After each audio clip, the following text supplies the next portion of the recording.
We are going to study the topic distance and displacement. This is our second class. Can you see a mother and son is talking here? Mother became wondered while seeing zero in the son's book. Alas, is your score zero today? No, Mama, today my teacher taught me displacement. I wrote this displacement in my book. See, this is the displacement that occurred to me when I went to school and came back.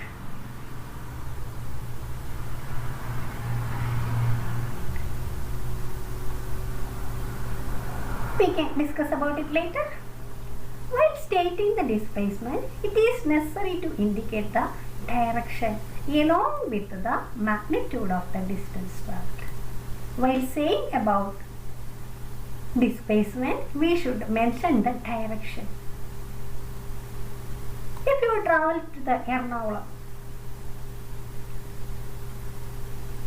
then we say we traveled 100 kilometers. Likewise, in that case, no need of mentioning the direction. But while saying about displacement, we should mention the direction. So, such type of quantities, the quantities need direction. Such type of quantities are called vector quantities. Physical quantities in which direction is not to be indicated, that type of quantities are called scalar quantities. In the previous class, we saw one person is traveling from his home to the office. He traveled through two paths. But his displacement was 480 meters. That is the straight line distance from his home to the office. If he travels in east direction, then only the displacement will be equal to 480 meters. If he travels to the north, what happens? Is the displacement 480 meters? No.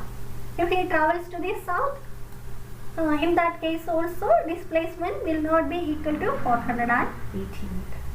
So, when mentioning about displacement, we should say the direction.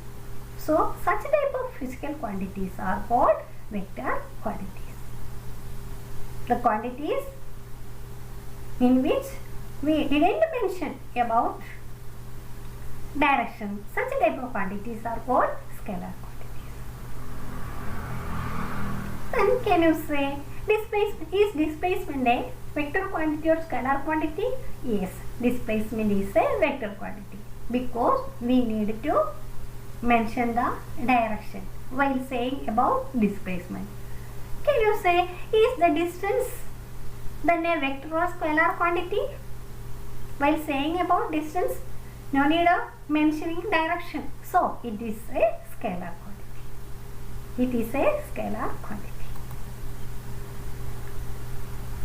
We saw the student wrote 0 in his book. He said that he wrote his displacement while reaching home. If the students traveled through this path for reaching the school and for returning to the home, the students traveled from A to B. Then he traveled 60 meters. Isn't it? Yes. Then he started from B to C. That time also he traveled 60 meters. From C he traveled to D. That time he traveled 30 meters. After that he returned to the A, the position A. That means his home. So we can guess that, we can imagine that D as his school. From D he returned to the position, that is from his school he returned to the position A. We can write all this in a table. This is our picture. change of position of the traveler. That means our student. While reaching B, he traveled how many distance? 60 meters. Isn't it? When he reached at C, how many distance he traveled? 60 plus 60 is equal to 120 meters. Isn't it? Isn't it? 60 plus 60 is equal to 120 meters. While reaching D, 60 plus 60 is equal to 120. 120 plus 30 is equal to 150 meters. While reaching C, he traveled 120 meters. Then he reached at D. 60 plus 60 is equal to 120. 120 plus 30 is equal to 150 meters. When he reached at D, he traveled how many meter? 150 meter. Isn't it? 60 plus 60, 120. 120 plus 30, 150. So, when the students reached at his school, he traveled how many distance? 150 meter. Then he returned to the A. Then he traveled 150 plus 100 meter. Then he traveled 150 plus 100 meter. That time he traveled how many distance? 250 meter. Isn't it? Then we are going to find the displacement of the students. The student traveled from A to B. Then the displacement is equal to 60 meter. That is the straight line distance from A to B. So the displacement is equal to 60 meter. When he reached to C, the displacement from A to C is equal to 80 meter. Isn't it? Yes. The displacement from A to C is equal to 80 meter. That is the straight line distance. 80 meter. While reaching C, the displacement is equal to 80 meter. While reaching D, which is the displacement? Yes, 100 meter.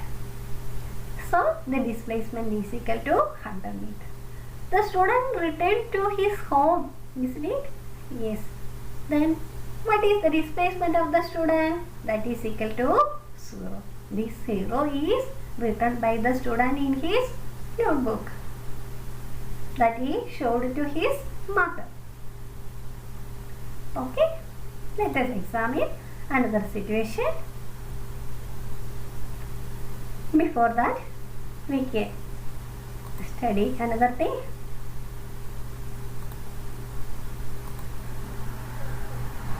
Yes, imagine this is our student. He started from his home.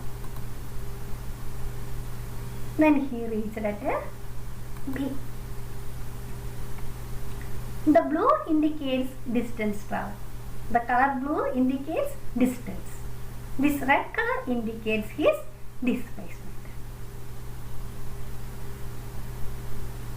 We can again look.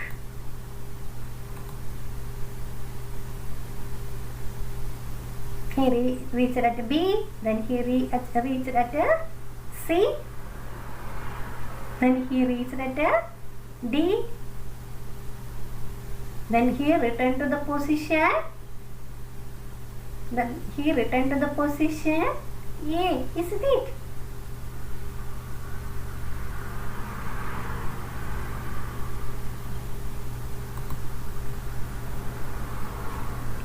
Here, this blue color shows the distance of our student. But his displacement is now 0. Isn't it?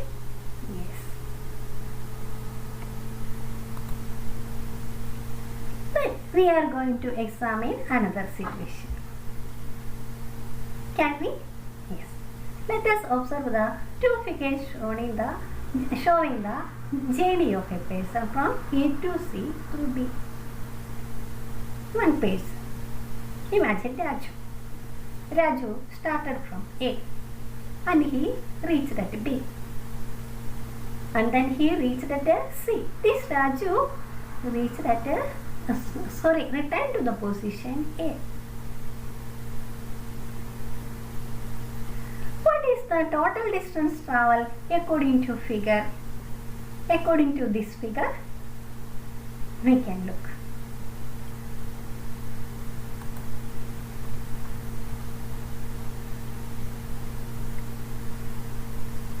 He started from his journey from A and reached at B. The distance traveled is equal to 60 meter. Distance is equal to 60. From B, he reached at C. So, the total distance traveled is equal to 60 meter plus 40 meter. That is equal to 100 meter, isn't it? 60 plus 40 is equal to 100 meter. What is his displacement? Can you say? Yes, it is 80 meter.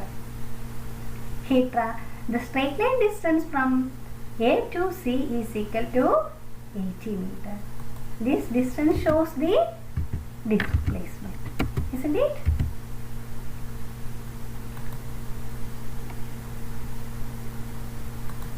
If our person is traveled through, he started his journey through this path.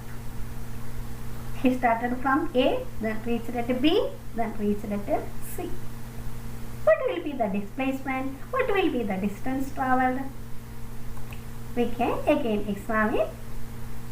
What is the total distance traveled according to the figure? 60 meter plus 40 meter is equal to 60 meter plus 40 meter is equal to 100 meter.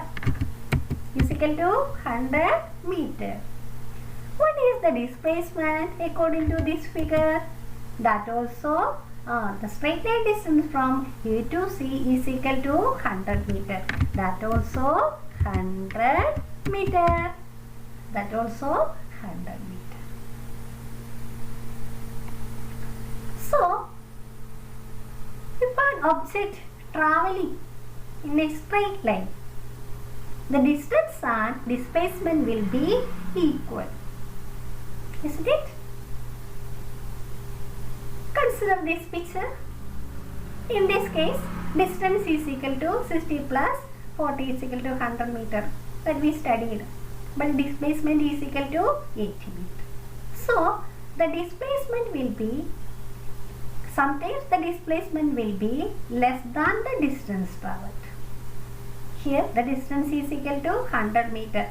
So, here the displacement is 80 meter, that is below the distance.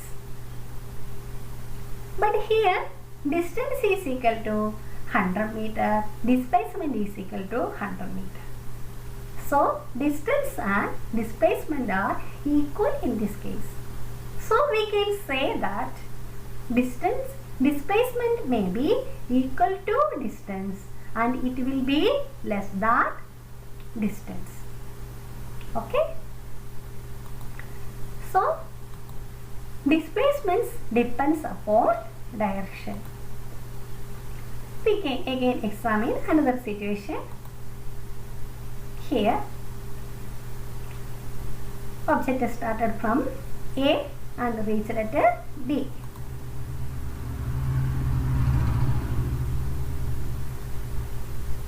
Distance is the length of the curved line.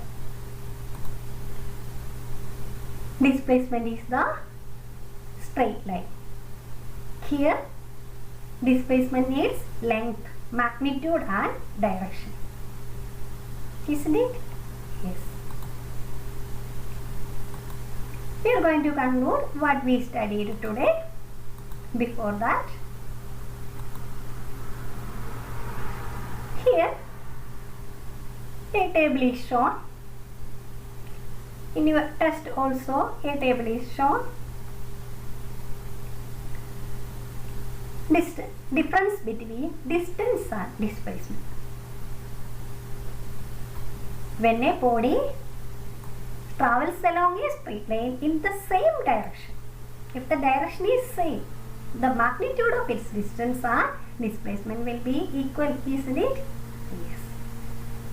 In Aware's case, the object was traveling through two paths, this path and this path.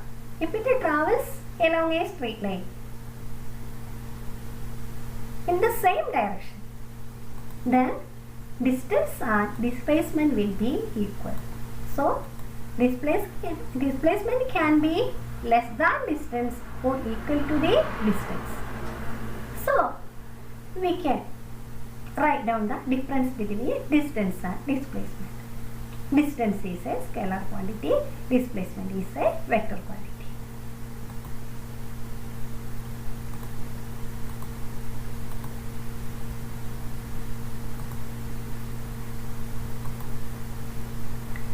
Distance is a scalar quantity, displacement is a vector quantity. Distance never becomes zero. If we travel to a small distance, then distance has particular magnitude. It never becomes zero. But we saw that displacement can be zero. Displacement becomes zero. Isn't it? Yes. Then distance can be more than or equal to the magnitude of the displacement.